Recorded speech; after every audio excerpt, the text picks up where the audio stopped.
Bismillahirrahmanirrahim. Assalamu alaikum. Welcome to Amina's Directory. Charity starts from home. The Princess of Sawat, Zebu Jilani, started it from her own hometown, Sawat, which is located in the northern part of Pakistan. She is the granddaughter of the Wali of Sawat.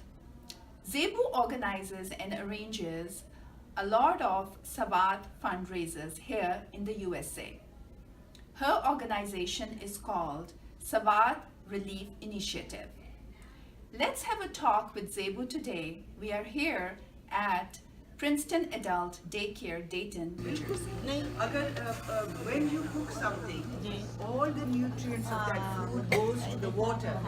And if you throw out the water, then you're throwing out all the nutrients. Assalamu alaikum, Zebu. Alaikum. How are you doing? Good. How are you? My first question is, when did you migrate to the USA? Well, I came here in March of 1997. Sorry, 79.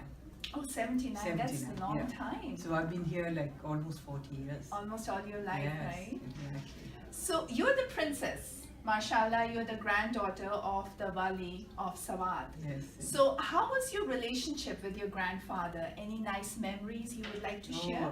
Well, the memories that I have of my grandfather is how disciplined he was. You know, very disciplined, very punctual, and even as grandchildren, when we used to come and visit him in the evening, you know, we were very small, but we had to be on time. He used to be, if we were 1 second late, he would be looking at his watch. Very punctual. Very punctual. And there's a little bit of a story about him that, Yes. one of the royal family from Saudi Arabia had come to see him, Prince Bandar. I don't know if you've heard of Yes, Bandar. of course, Bandar. How can you forget that So name? anyway, he had come to see him and Yeah. he had given him a time. He told him come at 5 o'clock. And Prince Bandar turns up at 5:30 and the guards were told at the door to not let him in because he wasn't on time. Oh, wow. And what was his name again? His name was Miagul Jahanzeb. Mashallah, mashallah. I mean, he had to do that. And I personally feel that punctuality is the key to success. Exactly. You And have to be punctual. I think the reason why In Desis, we lack yeah, this and that's the reason trait. why he was Swat state was so So successful. Zebu, and you are a beautiful person from inside out. You are the princess. And I'm sure there was a long waiting line of men who wanted to propose to you. So how did you get married? Could you tell us a little bit? Well, there were a few. I'm proposals. inquisitive. Yeah. Aren't we There all? were- Well, there were a few proposals, but my criteria was, someone who was compatible with me and who, I admired intelligent people. So, I said, unless I find someone like that, I'm not going to get married. So, my husband, Arshad Jilani, whose father, Major General Ghulam Jilani, was a very good friend of my grandfather. Mashallah. So they used to come there and we knew the family. And then finally, his mother decided, I think for a long time she had been trying to ask him if she could propose for me. For the princess. So, So, right, Zebu, exactly, how do but- you view Sawat now and then when you were growing up over there? Well, the Swat of my childhood was very different from the Swat we see right now. When I was growing up, it was a very safe place. All the systems of government, all the departments of government worked very well. The Justice Department especially was an exemplary department Okay. because, people's issues were addressed right away and things were decided, in a very short period. So that was the kind of SWAT that I knew about. And it was very safe. We would go mountain climbing, we could go anywhere we wanted to, and we wouldn't think twice about it. And the people were, very nice and very hospitable and all that, which they still are. But unfortunately, SWAT has changed now. Because once the Pakistan government took over from my grandfather, what happened was that all the different departments of government started, especially the justice. Really sad is because Swat is a beautiful place. It is. It's a stunning No doubt. scenery and Yes. it's really nice.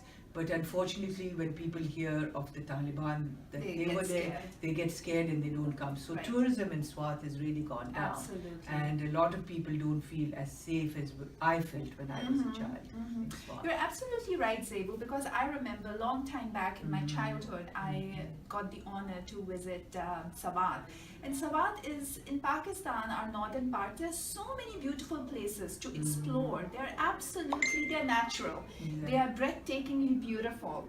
And I pray and I wish that we have some tourism in a way that we can attract more foreigners and tourists to come over there, because most Exactly. of the people, the foreigners, they are afraid to go to these Exactly. places because of these Talibans, or because of the media, the negative image. So we really need to change this Exactly. And now, as a nation. nowadays, you hardly find. Tell us in about the- your Sabat Initiative Fund, which you started. When did you start, and what made you start this organization? Well, our organization is called SWAT Relief Initiative. For short, it's SRI. And the way I started was, as I told you, the Taliban took over SWAT, and eventually the Taliban wanted to, expand their area, so the army was forced to come in and dislodge them. So when the army came in, they just gave a moment's notice to everyone to vacate the area. They had to go to, places like Mardan and other areas of Pakistan to vacate the place so that the army had a chance to get rid of the Taliban. And when they became refugees, they'd literally come in one pair of clothes, and they were living in really dire straits. They had no pots and pans to cook in, they had no food, they had nothing. And I would literally get calls, like almost 20-30 calls every night, saying, we're in desperate straits, please come and help us. And after a while, I would just cry thinking about that. And after a while I said, instead of crying, I'm just going to go there and help them. And I just sent an email to all my friends, and I was so lucky that they all supported me and sent me money, and we were able to go there and provide all these provisions. And our whole purpose was to bring women out of their shells and give them equality. So we started a lot of programs for, like education programs for Right. children, Right. and vocational training centers for women, because we felt that the only way we could empower women was through economic development. Absolutely. Education. I guess Absolutely. somebody from here, a few friends, they visited Savat Yes, as well, and they had exactly. such a beautiful time over Yeah, there, and exactly. the Well, hospitality. Tabinda's looking at the- visited. Tabinda Khan is very active. Yes, she's also very active. Very So active. it's, we call it the 2020 vision for SRI, Mhm. and it's to put 20,000 children in school by the year 2020, Mashallah. which is a huge goal. And it's increasing But day by I day. Something believe- about your profession. You're a nutritionist by Yes. profession, Mhm. so you have been practicing, working. Well, the thing is that, I did my degree kind of late in life.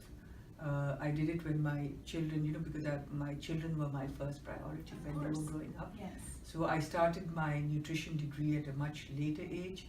But by the time I finished my degree and was able to practice, I did all my internships and everything. But this SWAT thing came up, when my people were in trouble.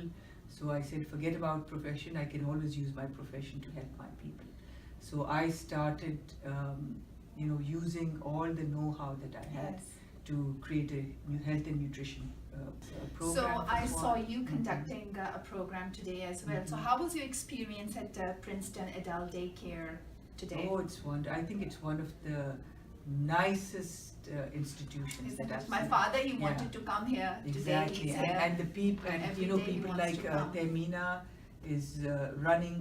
She's the doing a owner. fabulous job. She's Phenomenal. she's running a first-class She institution is, absolutely. where she's Do giving come. all her clients a better life. Yes. A life where they can feel more fulfilled. Yes. And when I come here and I talk to the people, they all say they've got a new lease on life. Yes. And yes. that's what Zebu, makes thank me you so happy. much for your time. There's always to Mhm. learn so much from each Yes, other. Exactly. And- And we can only do it together. I think We if can we do it all, together if as we a all get community. together, like-minded Absolutely. people, we can make a huge Absolutely. difference in this Because world. we all, I feel that we all are so busy in our lives. Yes. we need to take out time for the needy, for the poor people, for our Exactly. country, for anybody who Yeah. is deserving And you to know, do it doesn't, something and it doesn't combined. take much. You know, you need to Doesn't. just, even if you do a little bit, it makes a huge It difference does. in someone's life. Absolutely, it's a big impact, definitely. Zebu, thank you for your time. Thank you. And, It was a pleasure. Yes, it was an absolute honor to talk to the princess of Sawat. Thank you. Thank you. Thank you.